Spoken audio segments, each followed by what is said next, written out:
What is the shelf life of FECO, and how is the best way to store it? Well, there is no shelf life per se. We have medicines that have been lab tested at the point of extraction, and then we store them, and we're still continuing to test them annually to see how long it stays effective.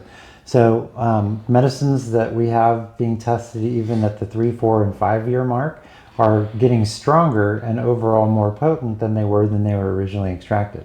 So FECO, RSO, does not have a shelf life. The products that we make from them will, because they'll have like organic or olive oil in them and different things like that, like most food grade stuff. But FECO, it doesn't have a shelf life other than it seems to like honey, right?